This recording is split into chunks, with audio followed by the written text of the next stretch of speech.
Last time we talked about the shadow, the stuff that you throw in the basement that you don't want anyone to see. Well, what about the things that what we want people to see? That's the persona. It's the front that everyone sees. This video is about that front, how it works, why it matters, and what happens when you ignore it. Now let's cut the psychology terminology and jump straight into a real life example of the persona in its purest form.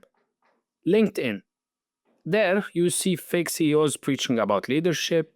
You see people posting about how their journey ended with the company that felt like family, and now they are excited for the new opportunities. We all know it's bullshit, but it works. And if you play your persona right there, you get jobs on the fly effortlessly. Everyone is contacting you, want to work with you. And if you ever heard an interview question like, where do you see yourself in 5 years? That was the persona doing the work for you, whether you realized it or not. The purpose of the persona is not to look polished or good enough for someone else's standards. The point of the persona is alignment, getting what you actually want to say on the inside into how you present yourself on the outside. If you don't practice that, what happens is that your truth gets shoved into the shadow. And the faker your persona is, the faster the people can spot it. And once they do, you get used, you get stomped on, you get discarded. Let's take a real life example. Let's say that your manager threw a boring, unfulfilling task to you. It's a dead end task, but you have bills to pay. You can't just throw it back and say no. But at the same time, swallowing it in silence just stuffs a no into the shadow.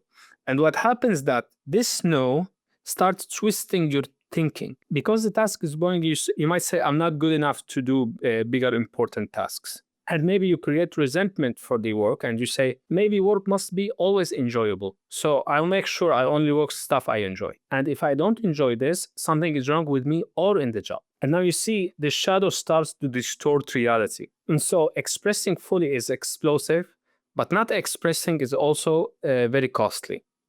We get to the middle ground, the pragmatic approach. You say, for example, I will take on this task, and here is a way I can streamline it. I will handle this for now, and I would like to discuss how I can take more challenging tasks. Each situation differs, no argument there, but each decision also accumulates. And so you didn't explode and you didn't bend over. You expressed your truth.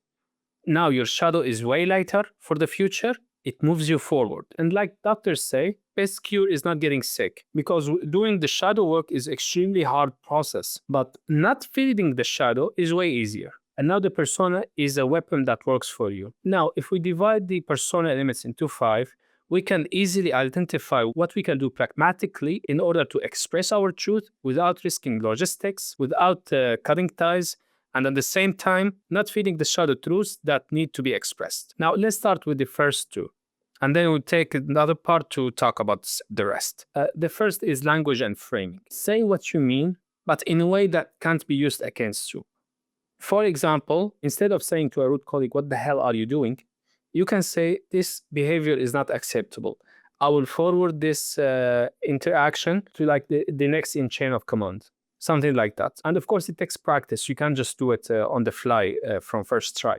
But the better you get at it, the stronger the persona becomes. And so no one can really get close to you to begin this interaction in the first place. Okay, it comes with practice. In this case, we are saying the same truth, but zero HR blowback. More pragmatic options, we can redirect. For example, we can reframe it and say, what's the goal here? Because if you want to achieve this, we can do it this way. Because this approach is breaking this, let's fix it like this. Now you have a new frame that you are working on. You can have a boundary. For example, I'm happy to help, but not with that method. Here's a safer route. Now, if you don't work this part, what happens is that you will continue on this too. Nothing changes. And then you explode once, and then you pay for it for months. Second, we have the body language and presence. Here, you need to signal value without speech. Here, you walk with intent and move like you're on a clock. Because no manager would like to see someone idle. Pragmatic options, for example, you close the laptop when you speak. It means that you are going to open the laptop again, right? So it's better to keep it short and brief because you are busy. Shoulders square, one clear sentence, and then back to work. Availability on your terms. For example, I got 10 minutes now, or we can talk 30 after lunch. Which do you prefer? You are giving them the illusion of choosing, but you are actually framing the whole thing by showing your limited availability. You are signaling that you are not approachable all the time. And now everyone values your presence with them. If you skip it, you will do work, but you will be regarded as lazy or not doing good enough. And what happens is that you will be asked to do more, and then they will ask more of what you're already doing. And so you get burned out with work because they read you as low energy or expandable. And you will be first on the list to be cut.